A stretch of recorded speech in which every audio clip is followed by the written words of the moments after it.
Hey, so if you went up to a bunch of people in Japan randomly and you asked them what their favorite foods were, there's a good chance they're not gonna say sushi or ramen, but kare rice or curry rice.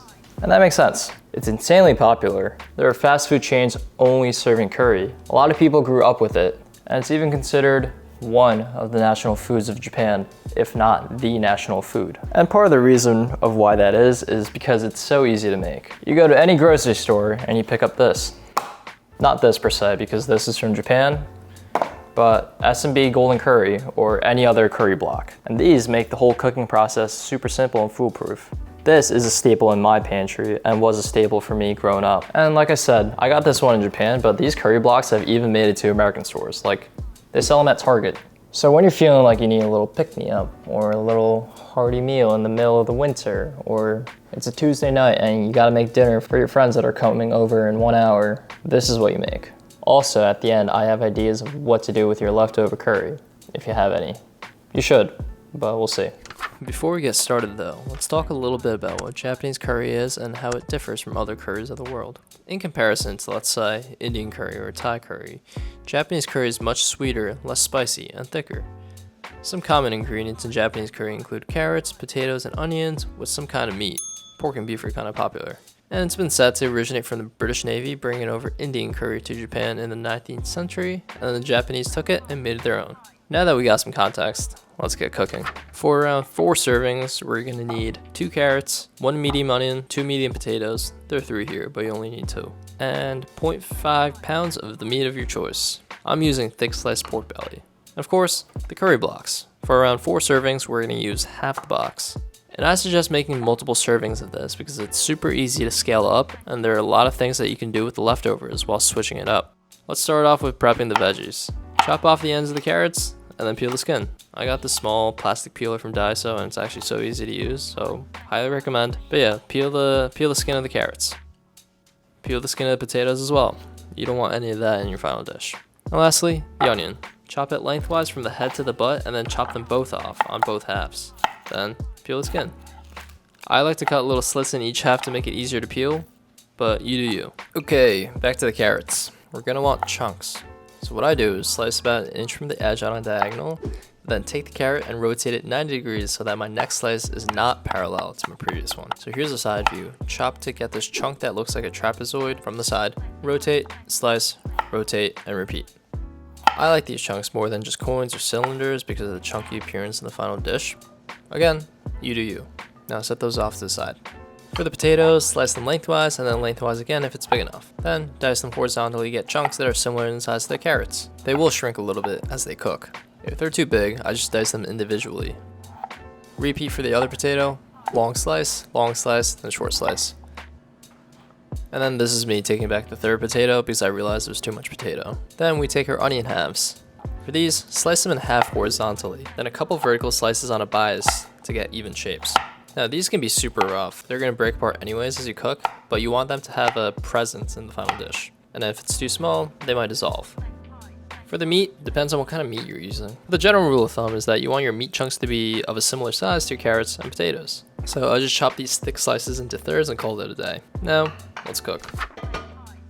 So grab your big pot or pan and add some neutral oil, like canola or vegetable, and get some color on your meat.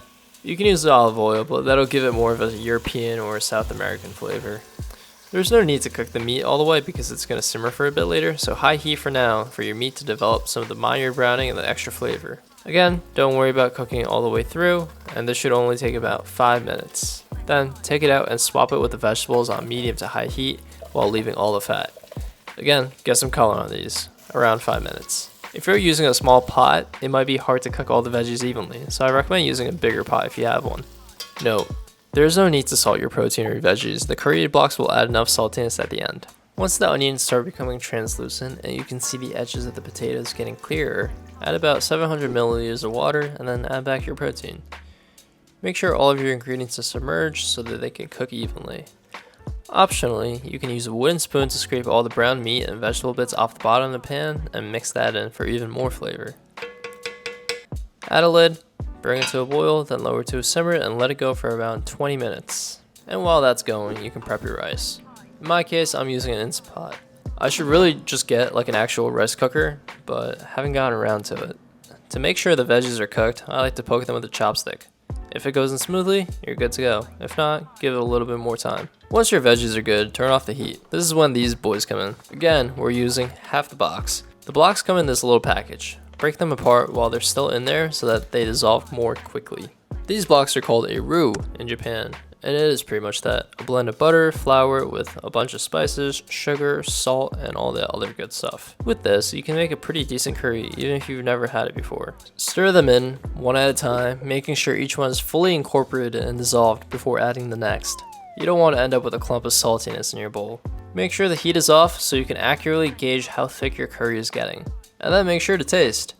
It should taste rich and savory while a little watery. After you've dissolved all the blocks, you can thicken it up by turning the heat back on to medium and bring it to a simmer while constantly stirring. The flour in the roux will cook with the heat and thicken up the whole thing. And then you want the consistency of a nice, smooth gravy, not too thick like jello and not too watery like a soup. Some households add their own little flavor at this point, and it could be red wine or applesauce or honey or ketchup or whatever to make yours a little unique. And it's something that adds more depth, sweetness, or it's more umami or whatever. My mom never really added anything though, so I'm keeping this curry unadulterated.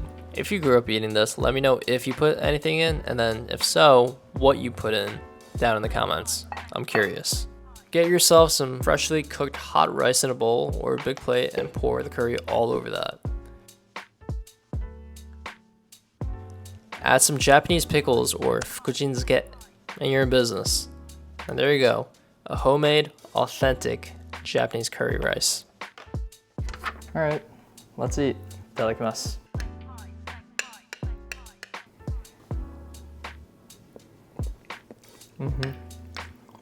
Just like home. It's so reliable. I feel like I can make this 100 different times and it would come out pretty much the same exact way every time. Slightly sweet, slightly spicy, but overall just comforting. It's like a warm hug. Not ideal for a hot summer day like today. This combination of white rice and curry together, something about it. Because it's basically a stew of ingredients, once you have the basics down, you can throw anything in there to customize it.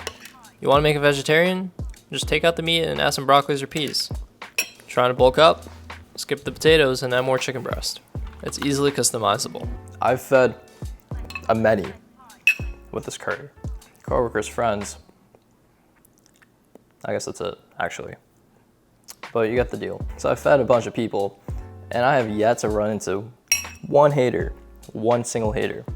If you're a Japanese curry hater, slide into my DMs or leave me a comment and explain yourself, because I kind of want to see things from your perspective.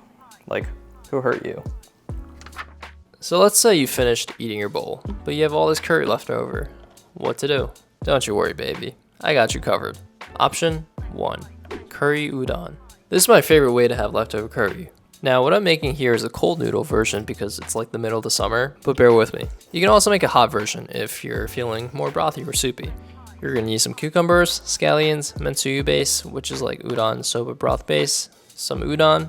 I like using these frozen blocks because they have more of a chewy texture than the dried version, and optionally some shiso and sesame oil for toppings. The cucumbers, scallions, and shiso are all optional, but I think they add some nice freshness to the dish. Slice the cucumbers lengthwise into little sticks a couple of inches long, and then thinly slice your scallions lengthwise as well while trimming the ends.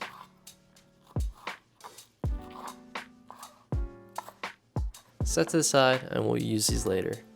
Shiso leaves are a Japanese herb that's usually served along with sushi and sashimi, and it's got kind of a citrusy and minty flavor. I happen to have some, so I'm going to use them as a garnish.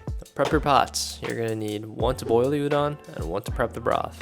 While you're boiling the water for the udon, heat some water and then add your desired amount of mentsuyu base depending on how intense you want the flavor to be. Most bottles also have a recommended ratio right on the bottle. Go for the udon broth ratio. My bottle of tsuyu here recommends 6 parts of water to 1 part of mentsuyu base. And I want around 2 cups or 490 milliliters of broth, so that comes out to 420 milliliters water combined with 70 milliliters of mentsuyu base. I will say though, I just feel it out. Even if the ratio's off, it's fine, you can always just adjust. So heat that up and then add your leftover curry. Again, how much you put in is up to you. If you want more of a thinner curry flavored broth, put a little bit in. If you want it to be more thick to coat the noodles like a carbonara, add more. I opted for something a little bit on the thinner side, a couple of spoonfuls. Just get that mixed in and then continue heating until it's hot. And then don't forget to taste for flavor. Remember that you can always add more tsuyu and curry if you want more flavor. And I added some sesame oil here just for some additional richness and aroma. Plop that udon into that boiling water to cook. These frozen udon blocks only take like 3 minutes to boil, so I do this after the broth is ready. Just stir, make sure it doesn't clump up as it cooks. And then after it boils and you're happy with the texture, drain and rinse with cold, or preferably ice water. This will immediately stop the cooking and lock in that nice chewy texture. And then get that into a serving bowl. Pour that hot broth into a separate bowl and garnish the udon with the chopped cucumbers, scallions, and shiso leaves. Feel free to garnish your broth with the scallions as well. Some sesame seeds, optional, on top for aesthetics and texture, and that's it.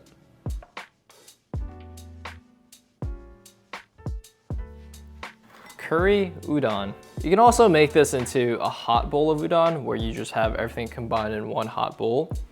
But today, because it's hot and it's the summer, I opted to go for cold noodles. So we're gonna take these noodles and dip it into the broth.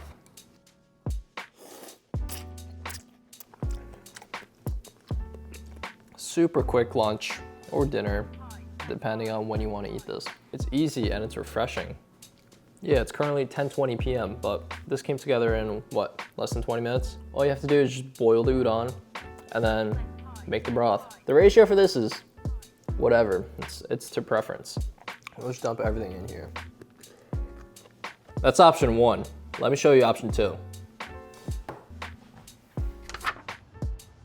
Option 2, kare Doria or curry Doria. Imagine a gratin or a casserole, but with rice and curry instead of noodles and sauce or potatoes and cheese. That's basically what a curry Doria is. A baked rice gratin with some bechamel-like sauce and crispy and melty cheese on top. You're gonna need some flour, butter, some really melty cheese like mozzarella, milk or heavy cream. Here I opted for heavy cream because I need to use it up. Some cooked rice. I use frozen leftover rice, but freshly cooked also works. Some chicken bouillon, and of course, leftover curry. This is a different batch than before in case you're wondering why it looks slightly different. First off, you need the rice to be ready. If you're using fresh cooked, then don't worry about it. But because I'm using frozen, you need to defrost it in the microwave. Preheat the oven to 400 and then start your bechamel sauce. About 1.5 tablespoons of butter into the pan, and then once that's melted, add 1.5 tablespoons of all-purpose flour. Cook the flour in the butter for a bit, and then add a couple tablespoons of cream.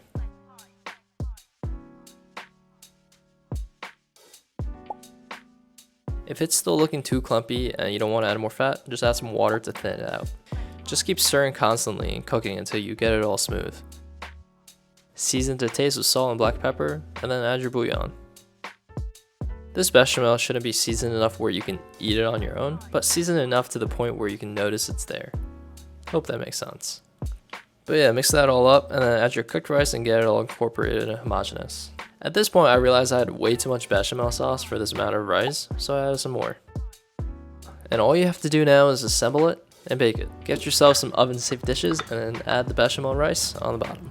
I recommend baking these on a sheet with some foil on top to catch anything that might spill over, like the curry or the cheese, but you do you.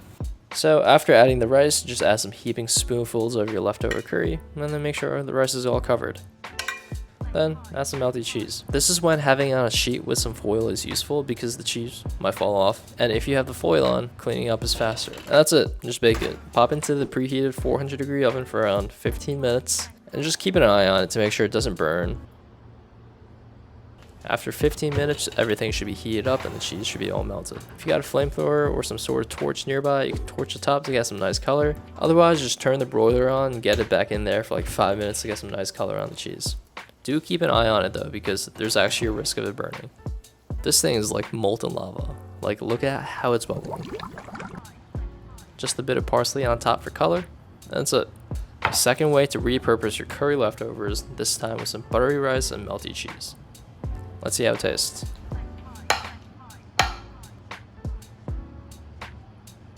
That looks insanely hot.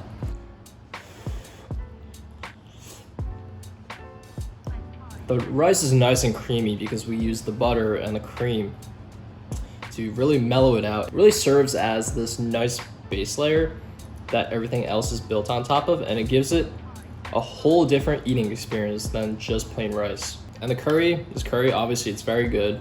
And the melted cheese on top with the little brown bits. You get the roasted notes from the cheese and it just combines so well, but it's so hot. Let me know if you have any other ideas of what I could do with leftover curry. So now you know how to make Japanese curry, and you just got 2 ideas for what to do with your leftovers, so I feel like you're set. Also, shout out Terry Blacks in Austin. I love this place. Thanks for coming. As always, everybody eats.